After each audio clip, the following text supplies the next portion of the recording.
David Bufkin is an interesting case in that he is a severe expression of a unilateral cleft lip and palate. He was initially repaired by a very gifted surgeon, but because of the severity of his cleft, the upper jaw did not express adequate growth, and as the remainder of his face grew normally, his upper jaw and mid-face became very, very recessed. Essentially, his body was growing out while his face remained. His upper jaw, Remained where it was from. that's correct. His upper jaw, and which includes where the nose sits and includes the palate, never grew forward. That is not uncommon in cleft children and often can be fixed with orthodontia alone or sometimes with standard surgery. His was very severe, so he was recessed and needed to come forward in the range of 3 centimeters, which is a large movement. To do that, we freed his upper jaw up to almost where the eyes live, the orbits, surgically from the cranial base, the base of the skull, attached it to an external rigid device that then slowly over time distracted or moved his upper jaw forward. And with that technique, we can accomplish very large movements over time. You had to essentially deconstruct his upper So we had to upper free. face and then attach it to the red 2 system. So we freed his upper, or rather his mid-face, from the cranial base, and then attached that to an external device and frame that could, over time, bring it forward. What's the timeline for something like that? And I know and we'll talk a little bit about relapse too in a little bit, but I know you have to wait for bone to grow essentially in this case, don't you? Or do you have are there distractors that are permanently installed that are like? So that's a great question, and there typically is what's called a latency period where you do the procedure and you allow the bone in the wounds to heal for a very short period of time. Sometimes that's days. For us that's in a case like this, 0 days. We started distracting him on the operating room table. Then the distraction process goes on 1 millimeter a day.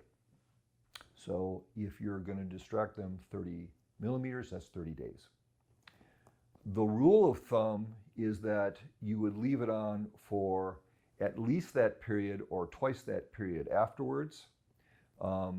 With David, we're in an external frame at his age. It's a challenge and a real psychosocial hardship on these children and adults.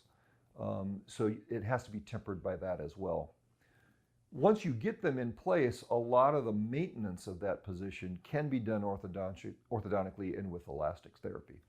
And so you may have noticed in the visit today. So his braces and his elastics are relatively new, or are those post? He had that earlier in his treatment for other things, but right now what they're doing largely is helping to keep his upper jaw forward. You discussed relapse as a real concern in a almost ultimate likelihood, or ultimate certainty, really.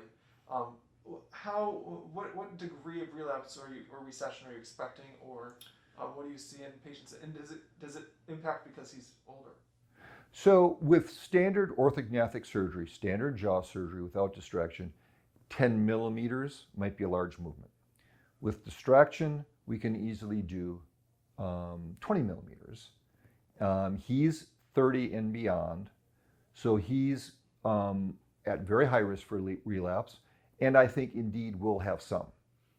And what relapse means is you can move the face forward, the bone of the face forward, but what we call the functional matrix, the bone, or rather the muscle, the skin, the nerves, the blood vessels, all of that over time is continuing to try to bring it back.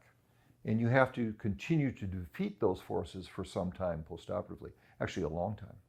Because his body is programmed to think that his face should be, that his upper palate should be where it used to be. Correct. That whole matrix is not has not grown and is not programmed to be 3 centimeters forward. We moved his bone there, but the rest of his body would like to be 3 centimeters back. And so that's correct. So we call that the functional matrix. And so the muscles, the nerves, the blood vessels will be trying to draw him back for some time. And you see that in a lot of bony movements in the body. We see that in the skull. Orthopedic surgeons can have issues with that. That's a fairly common phenomenon. Is there anything else you want to share about what sets this case apart? Kind of. We were able to do David with approximately hour-long surgery without transfusion. That was nice for the family and important with their belief system. So it was a technically challenging case for those reasons. This is a life-changing event for him. So you'll see from the pre-op, he was pretty deformed. And now he looks like, they think he looks like his father or grandfather. So it's truly for him been life-changing. That speaks to kind of the power that you and your fellow surgeons have to be able to help impact a person's life. Right. In the psychological. I would agree with that. I mean, there are functional components to this, obviously. Cosmetic might be frivolous in that we're just trying to restore David to the form he would have been given without this birth defect. And if he hadn't had a cleft, which can be a sporadic event, his upper jaw would not have been in that position. So it's more restorative surgery, reconstructive surgery, than it is cosmetic, I think.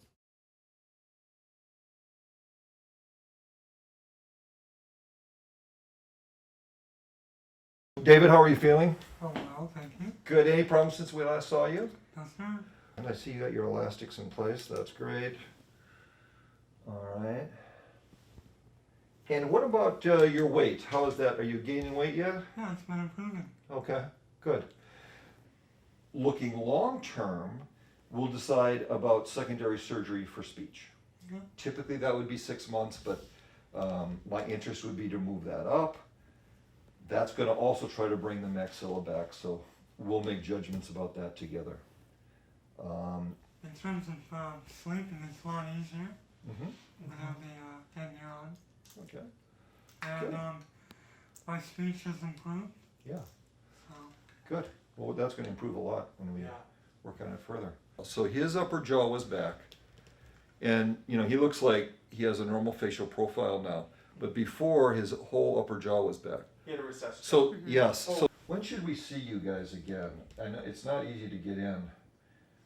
How about, can we do a month?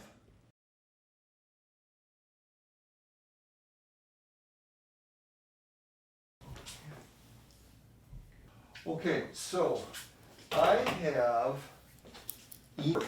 She and me last night. I emailed her at 6 a.m. today. You look great. You need elastics, serious elastics for a while because you're going to try to relapse. And 6 months. But it's going to pull the maxilla back. I thought your teeth looked good. I messed up her back brackets. a pound every day. Good. 4 pounds. Yeah. No candies, Let's not do corn that. on the cob, apples. Yeah.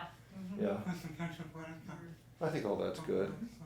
So, I mean, anything but something that mechanically is very challenging, I think would be good. But I think a month, because really the work now is keeping the elastics on, etc. Okay. Are there